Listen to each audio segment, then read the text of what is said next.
नमस्कार, लक्ष्मी हिंदी कहानी संग्रह चैनल में आप सभी का स्वागत है। मेरे बेटे की शादी मैंने बहुत मुश्किल से की। वह एक लड़की से प्यार करता था, लेकिन मैं नहीं चाहती थी कि उसकी शादी उस लड़की से हो। मैंने उसे बहुत समझाया और उसकी शादी गांव की एक सीधी-सादी लड़की से करवा दी, जिसका नाम काव्या था। मुझे पता था कि वह लड़की मेरे बेटे और इस घर के लिए बहुत अच्छी है। इसीलिए मैंने उस लड़की की शादी अपने बेटे से करवा दी। काव्या हमारे घर आई।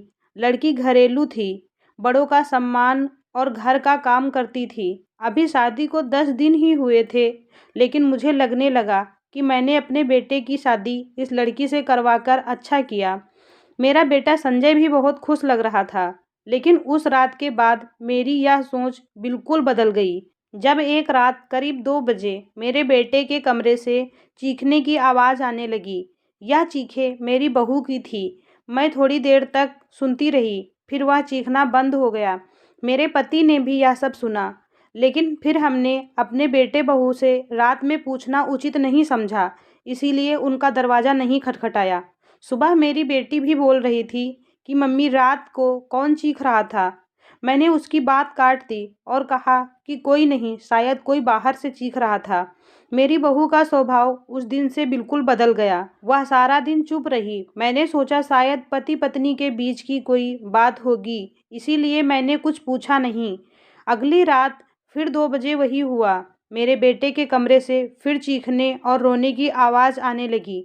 इस रात वह आवाज़ करीब 10 मिनट तक चली। मेरी बेटी उठ गई और उसने हमारा दरवाज़ा खटखटाया। मैंने दरवाज़ा खोल कर देखा तो वह बहुत डरी हुई थी। बोली, मम्मी, यह क्या है? भाभी रोज़ रात को रोती और चीखती क्यों हैं? क्या हुआ उनको? चलो अभी उनका दरवाज़ा खुलवाते हैं। मैं दरवाजे के पास जाने लगी तो मेरे पति ने मुझे रोक लिया। उन्होंने कहा, रुको, अभी बात मत करो, कल सुबह दोनों से बात करते हैं। उस रात को मेरा सोना मुश्किल हो गया था।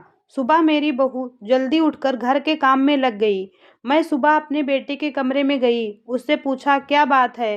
रात को बहू रोती क्यों है? उसका चेहरा पूरा उतरा हुआ था।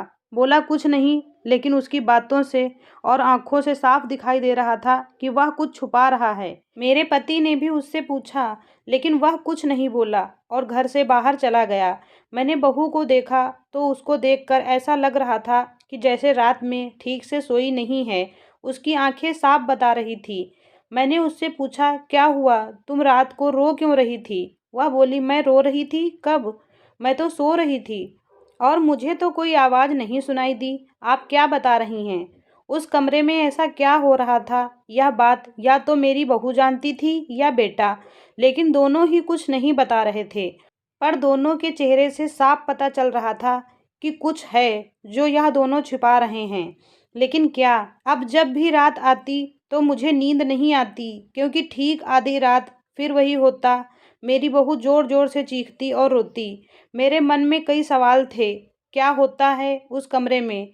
फिर एक रात 2 बजे मेरे घर में वह हुआ जो मैंने कभी नहीं सोचा था। मेरी बहू रात को कमरे से बाहर आ गई। उसके कपड़े अस्त व्यस्त थे, उसे कुछ होश नहीं था, बाल खुले थे और वह घर के चौक में आकर बैठ गई और ज़ोर ज़ोर से चीखने और रोने लगी।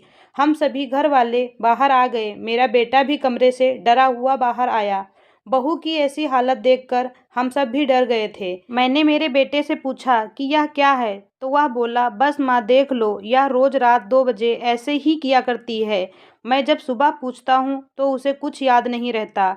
मेरी बहू जब थोड़ी देर बाद शांत हुई तो मेरे बेटा उसे कमरे में ले गया और उसे सुला दिया। मैं सोच रही थी कि यह क्या है। मैंने मेरे बेटे को कहा कि तू उसे उसके घर छोड़ आना, सुबह मैं उसकी माँ से बात करूँगी। सुबह होते ही मेरा बेटा उसे कुछ बहाना करके उसके घर छोड़ आया। मैंने उसकी माँ से बात की। उसकी माँ ने कहा कि यह क्या बोल रहे हैं आप लोग, मेरी बेटी बिल्कुल ऐसा नहीं करती है। अब बहू को छोड़े हुए 20 दिन हो गए थे। इस दौरान उसके घर से फ़ोन आता रहा, लेकिन मैं टालती रही। मेरा बेटा भी कह रहा था कि मेरे वह दिन उसके साथ कैसे निकले हैं मैं ही जानता हूँ, इसीलिए मैं उसे वापस नहीं ला सकता। कहीं उसने मेरी जान ले ली तो तुम क्या करोगी? मैंने उस पर फिर ज़्यादा दबाव नहीं डाला, पर मैं अपने आप को कोस रही थी कि मैंने अपने बेटे की शादी उस लड़की से क्यों करवा दी।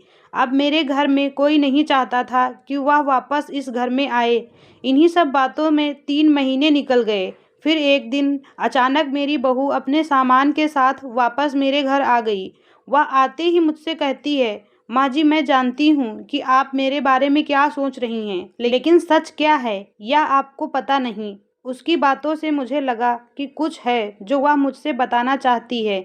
मेरा बेटा भी घर आ गया था और उसे देखकर गुस्सा हो गया। यहाँ तुम वापस क्यों आई हो? ठीक है, तुम यहाँ रहो, लेकिन मैं अब इस घर में नहीं रह सकता।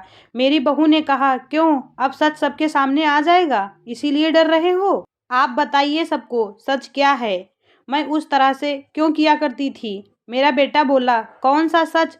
सच तो यही है कि तुम पागल हो और रोज रात चीखती और चिल्लाती हो। मेरी बहू बोली, माँ जी, अगर आज कोई सबसे ज़्यादा दुखी और परेशान है तो वह और कोई नहीं, मैं हूँ। मैंने अपने पति की बात मानी, उस पर विश्वास किया। मैंने कहा, तुम क्या कहना चाहती हो? साफ साफ बोलो। फिर मेरी बहू ने जो मुझे बताया वह सुनकर तो मेरे पैरों तले जमीन ही खिसक गई। वह बोली कि आपके बेटे ने मुझे पहली रात से ही यह नाटक करने को कहा था, लेकिन मैं नहीं मानी। तो उन्होंने कहा कि हम दोनों अलग बड़े शहर में जाकर रहेंगे। उन्होंने कहा, मेरे घर वाले मुझे शहर नहीं जाने देंगे। तुम इस तरह का नाटक करोगी तो वह डर जाएंगे और फिर हम दोनों अलग शहर में रहेंगे। पहले मैंने बोला कि यहाँ सबके साथ अच्छा है, लेकिन फिर जब वह मुझसे बात भी नहीं कर रहे थे तो मैंने उनकी बात मान ली। और फिर मैंने जब सब नाटक किया तो इन्होंने मुझे मेरे घर छोड़ दिया। मुझे आप सभी की नज़रों में पागल और न जाने क्या क्या साबित कर दिया। उसके बाद तो मेरा फ़ोन भी उठाना बंद कर दिया। मैं उनका वहाँ मेरे घर पर इंतज़ार कर रही थी, लेकिन वह नहीं आए। मैं समझ गई कि उन्होंने मुझे बेवकूफ़ बनाया है, मुझसे झूठ बोला है।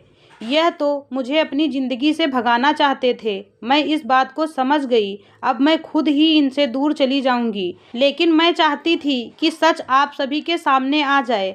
मुझे अपनी बहू की बातों पर पूरा विश्वास हो गया था।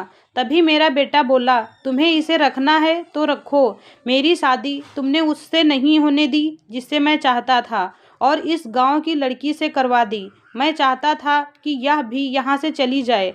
तुम परेशान हो, सोचो कि यह मैंने क्या किया। अब भी मैं इसे अपनी पत्नी नहीं मानता। मैंने मेरे बेटे को कहा कि बेटा, तुझे इस घर में रहना है या नहीं, इसका फैसला तू कर ले। मेरी बहू इस घर में ही रहेगी, और जो इसे इसका हक और इज्जत नहीं देगा वह इस घर में नहीं रह सकता। वह भी सिर्फ अपनी माँ से बदला लेने के लिए एक भोली लड़की को कुछ भी करने को कह सकता है। यह मैंने कभी नहीं सोचा था। पर बेटा, जरा तू सोच, तूने इसे जो करने को कहा इसने किया। अपने बारे में और किसी के बारे में कुछ नहीं सोचा, सिर्फ तेरा सोचा। सोच, ऐसी पत्नी कहाँ मिलेगी? तू बहुत बड़ा अभागा है जो इस लड़की को छोड़ेगा। मैं बहुत खुश थी। मैंने अपने बेटे के लिए हीरा चुना था, लेकिन शायद मेरा बेटा ही उसके लायक नहीं था। मैंने मेरी बहू को प्यार से गले लगाया और मेरा बेटा भी कहीं नहीं गया। थोड़े समय तक नाराज जरूर रहा, लेकिन मुझे पता था उस लड़की से कोई प्यार किए बिना कैसे रह सकता है। धीरे धीरे 6 महीने का समय बीत गया था। अब संजय भी काव्या से प्यार करने लगा था। अब सब कुछ ठीक हो गया था। 2 साल बाद मेरी बहू ने एक सुंदर सी बेटी को जन्म दिया। अब मेरे परिवार में सिर्फ खुशियां ही खुशियां थी। अगर आपको ऐसी ही और स्टोरी सुननी है तो मेरे चैनल को सब्सक्राइब जरूर करें। धन्यवाद।